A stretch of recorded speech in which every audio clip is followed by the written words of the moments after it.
This is the Better Me project from InTakeCreate.com. I'm sitting beside the ocean. I'm taking an introspective look at my life and my self-improvement journey and seeing what I can change to make myself a healthier, better version of me. It starts at a groundwork of being happy with who I am and building on that. And that's where all of this is coming from. This is episode 3. I'm extremely excited to get these ideas out here in different ways and speaking. This is totally out of my comfort zone. Anybody who knows me in real life, they pretty much know that I have a lot to say and I'm not good at saying it out loud, especially in front of a camera. That's why I'm down here by myself, by the ocean, separated from everything else, all the noise in the world, and all I've got is the noise of this ocean, the occasional boat coming by. The crows around here are noisy, and I absolutely love it. This week, we're talking about healthy social media habits, and I've broken it into 2 very on-brand segments. You might already know if you read the article on InTakeCreate half a year ago when it came out. But I broke it down into our intake and our create. Do you like that? It's great. And it's simply by being mindful about our intake and our create on social media, we can just build a healthier atmosphere around the whole thing. And I'm going to dig into what I actually mean by all this. So by our intake, I mean who we follow, or who I follow, because this is all helping me. Who I follow. I started realizing that my social media platforms were not making me feel good. Instagram made me feel off. Facebook made me feel alone. Twitter made me feel like the world was falling apart, which, there's something to be said for that. But I go online to set my mind free, and then I wind up increasing my anxiety just by looking at what was on my timeline. It wasn't a good system, and a change was definitely needed. And by doing this change, it even set in motion more and more creativity, and more happiness, more and more communication. It's just benefits of just taking in healthier content. So my first point here is to follow creators and not influencers. And it's that word, influencers, that gets messy. There are so many people creating things on Instagram, on Twitter, on Facebook, on YouTube. I'm one of them. I'm just constantly putting stuff out there that I'm making. And then there's also influencers who are top of the pack. They've got these huge followings. Every single post blows up, and they're not always creating something. Usually it's just their personality, and there's something to be said for creating your personality, creating a brand, creating each individual post they put up. There's a talent behind all that, and there's a talent behind the industry of influencers. But for me, someone who suffers severely with anxiety, depression, and a myriad of other mental health issues, seeing these influencers with lavish lifestyles and accomplishments that can never be met was not helping me.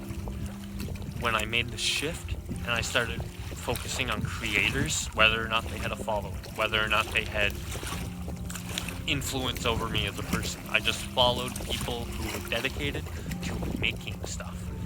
Anyone who was making art on Instagram, I was digging into their stuff. Anyone who was doing lettering on Instagram, digging into it. Writing, blog posts, articles, poetry, videos, self-help videos, all of this stuff. I just started digging into the people who were making stuff instead of selling us something. And they go hand in hand. A lot of times making something is selling you something, and there's nothing wrong with that. But if your sole focus is to sell it, it's not the creative passion that helps drive me, helps build a healthy lifestyle for me. And then also on that, along with curating who you follow, we can use the algorithm to our benefit.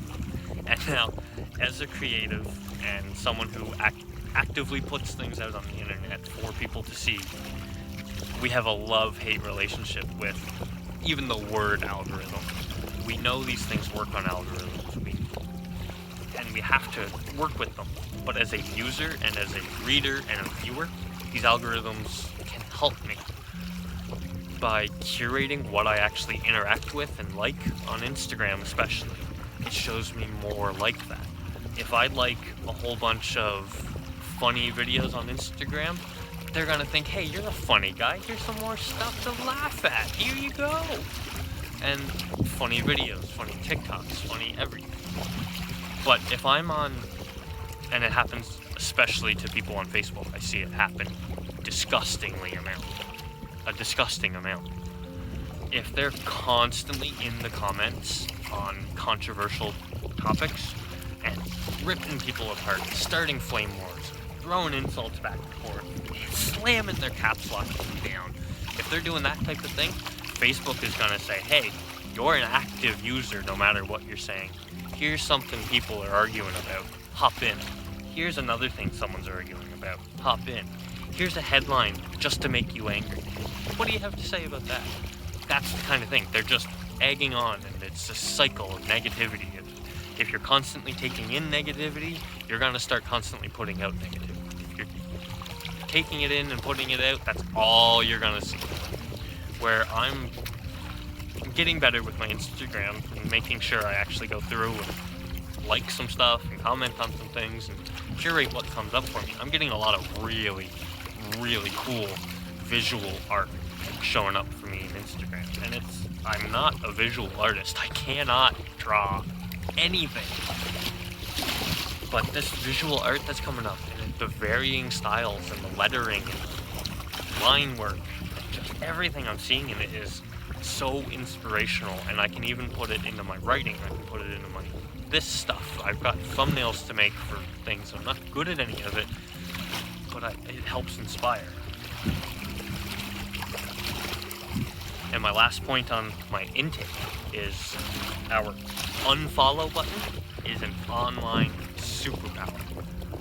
We have this crazy ability to hit this one button. I mean, sometimes two. If you want to go so far as to block, it's 2 buttons. And then suddenly we don't see this content that gave us such a negative reaction anymore. And it's amazing.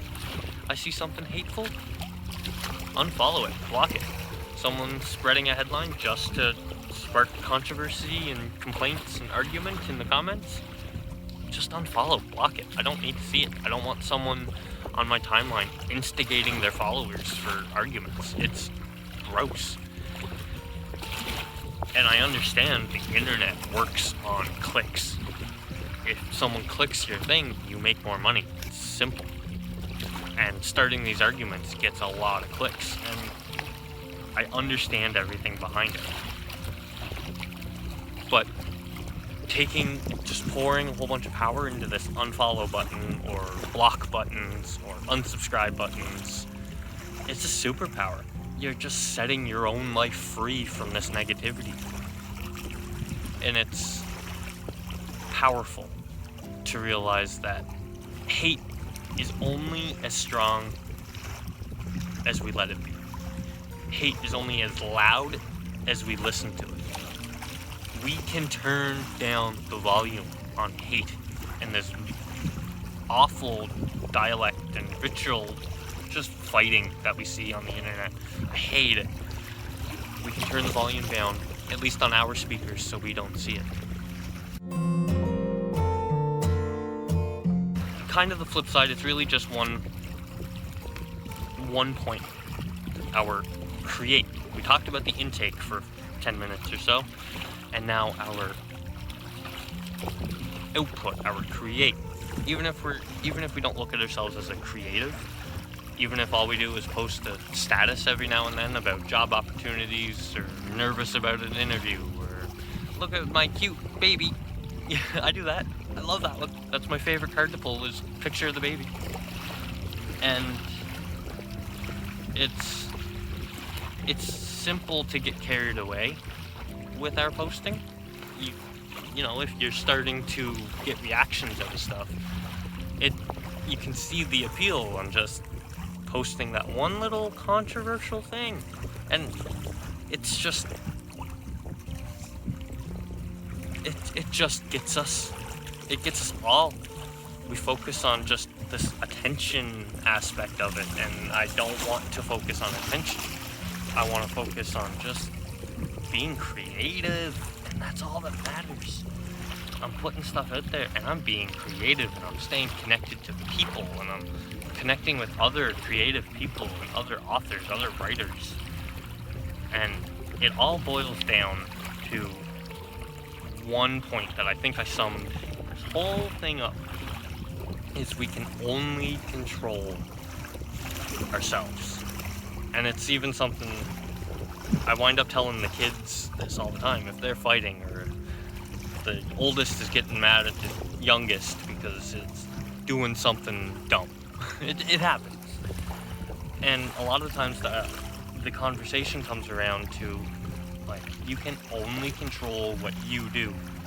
If he's doing something that's just bugging the life out of you, you can go do something else for a little bit. We'll deal with that. You know, it'll get dealt with. It'll fade away. If he's not getting a reaction, then it'll stop. If she's not getting a reaction, it'll stop. We can only control what we do on social media. I can't say, like, hey, BuzzFeed, stop glorifying cancel culture and misogyny. Just stop it. They're not going to listen to me. I'm nobody. I'm a nobody to BuzzFeed. Doesn't matter what I say. But what I can do is stop following BuzzFeed. And I'm not throwing BuzzFeed under a bus. I don't know. I've seen a few things from them I don't like, and I unfollowed. It's simple as that. Maybe they put out some stuff that I would like, and if I would really like it, it'll find me. I don't need to seek it out and go through a bunch of negativity. I'm just controlling what I do on the internet. And what I'm doing on the internet right now is pouring my heart into some articles about my stupid brain, and talking to a camera about that stupid brain, and trying to build a better life. And I'm carrying the same positivity into my daily life, like living real life, no cell phone life. I'm trying to be just as positive, just as creative. And it's helping that I keep my real life and my social media pretty much aligned, where if I'm having a positive day, I want positive energy to just radiate out of me. I hit the tree above me. If I want energy to just radiate out of me, I'm putting out that energy. Whether I'm walking down a hallway with a smile on my face, or I'm posting a picture of my baby on Instagram, or I'm posting a dumb face with my hair all messy on Instagram. You know, I'm not walking down the hallway at work looking for arguments to jump in. So why should I open my phone and look for arguments to jump in? My local government body is going to have a press conference today about new precautions we're taking in our community, new cases that are popping up. And it's going to be disgusting arguments all through the comments. And I don't need to be active in the comments on that. I don't even need to read the comments on it. I got to take in the information I need and move on. Go do something creative. It's simple. And it comes down to controlling what I do and being mindful. It's that mindful lifestyle that's coming around to everything. And I'm being mindful about what I take in. I'm being mindful about what I put out. I'm trying different things. I'm trying new experiences to take in, and different kinds of art, different kinds of visual art, different kinds of writing, different influences, different podcasts. And I'm posting different things. I'm writing about self-improvement. I'm writing about poetry. I'm writing about family life. I'm writing about, all kinds of things. I've written about pro wrestling. I've written about gaming. I've written about all this stuff. And it didn't stick. It wasn't right for me, but I'm just trying stuff.